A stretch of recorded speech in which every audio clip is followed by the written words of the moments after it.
Overcomer Ministry is a conservative Pentecostal Christian ministry that is run by Ralph Gordon Stair, better known as Brother Stair. Brother Stair was born in 1933 in Bethlehem, Pennsylvania, and later went on to become an ordained Methodist minister. He later left organized religion and moved to the South in the 1950s, claiming that God had told him to move there because it would be the safest place for Christians in the end time. In 1978, Brother Stair purchased a motel in Walterboro, South Carolina, and encouraged any who would follow him to vow to poverty, donate all that they could to the ministry, sell the rest of their possessions, and move into his community. In this conservative community, women wear long skirts and men wear long pants and collared shirts. Labor is divided among stereotypical gender lines, and the community is nearly completely self-sustained. While women work the domestic chores such as cleaning, cooking for their communal meals, and making clothing, the men are most often found on the farm doing manual labor such as planting the crops and tending to the livestock. The community consists of about 70 individuals who all live in handmade houses or mobile homes in or near the property, whose main system of transportation is bicycles. They all meet Sunday for worship in the community tabernacle at 10 a.m., where Brother Stair preaches and broadcasts his message over the radio. They also have daily prayer times at 7 a.m. and 7 p.m. Brother Stair's teaching are often heavily influenced by frequent predictions of world-changing or world-ending events that are a side effect of God's displeasure with his people. He has come into the spotlight multiple times over the years for his prophecies falsely predicting nuclear confrontations in 1988 and that Reagan would not complete his term as president. After leaving organized religion and moving down south, Stair began his own teachings and aimed to spread them as far as possible. His peak radio coverage was in the 1990s when his messages were broadcasted over 120 stations. As of 2014, Stair broadcast from 5 free satellites and 7 international satellites, as well as live listening through the Overcomer Ministry website.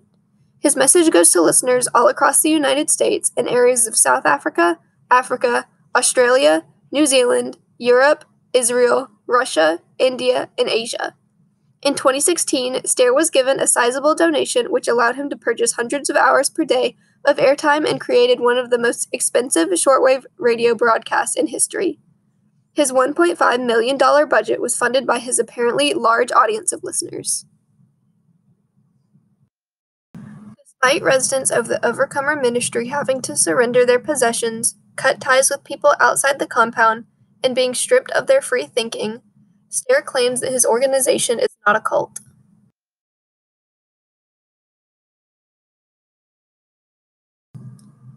To examine a paranormal event, we must first understand exactly what paranormal claim is being made. To do this, we must be as detailed and precise as possible to characterize and summarize whatever situation we may be analyzing. We must also understand the context of the claim that is being made. To understand the context, we must understand the circumstances that form the event, setting, or idea, and the terms on which it can be fully understood and assessed. Additionally, we must look for an explanation that may be provided by questioning things such as the invocation of unknown forces, potential argument fallacies, and whether or not Occam's razor can be applied. Furthermore, we must consider all available options to see if any explanation is provided outside of the realm of paranormal and in the realm of reality. We must also understand whether or not the claim is testable by seeing if the event was just an occurrence by chance or if it can be replicated. Finally, we must ask if the claim that has been made has been tested before.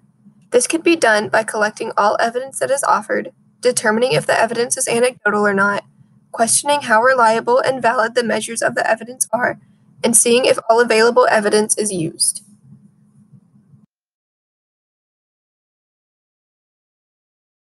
The claim to be analyzed for this specific case is whether the Overcomer Ministry is or is not a cult.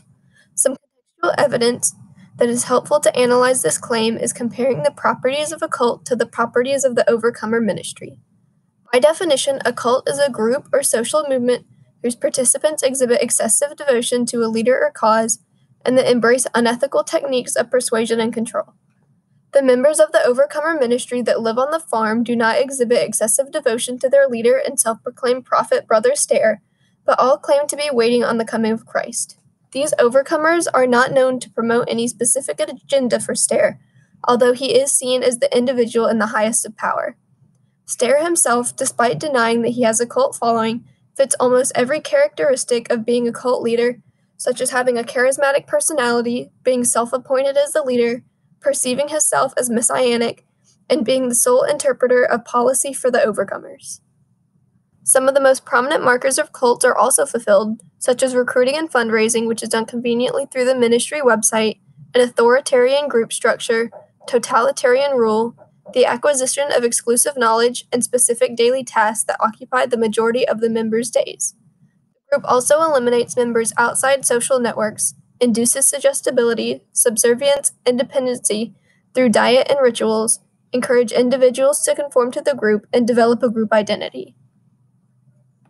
When determining if the organization is a cult or not, it is most important to view the evidence from an outside perspective because cult leaders and members will deny being part of a cult almost 100% of the time, displayed in this case by Brother Stair's constant denial of cult activities. When searching for a paranormal explanation, the invocation of unknown forces is important to examine.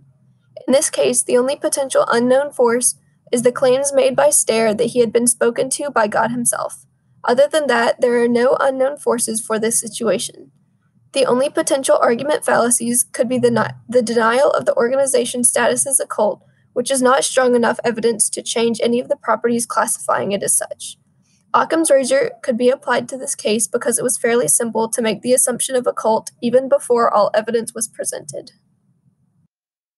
Alternate explanations for this organization could be that it is simply a religious organization in which all members dress similarly and do their daily activities together, such as their chores and meals.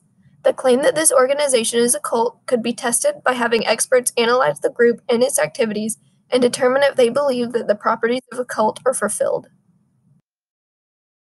This claim has been tested, and expert analysis determined that the organization is in fact a cult.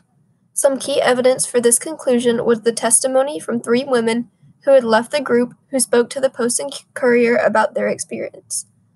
One claims she now has a hard time attending church services.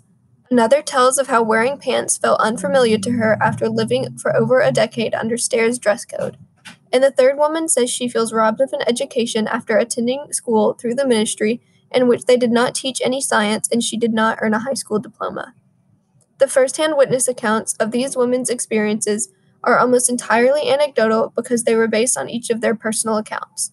Because these are first-hand accounts and stories of their experiences in the group, the measures are very reliable and sound. Through all of the sources that I have used and information that I have gathered, I believe that all available evidence has been used. In conclusion, the Overcomer Ministry from Walterboro, South Carolina is a cult. In my research for this topic, all initial signs pointed to cult, with the most prominent evidence being the brochure that is easily accessed through their website.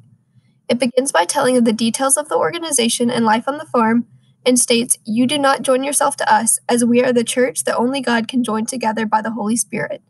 It then gives the information for how one might join the community, saying that you will be questioned as to your family situation and willingness to be separate from them and other things of the world.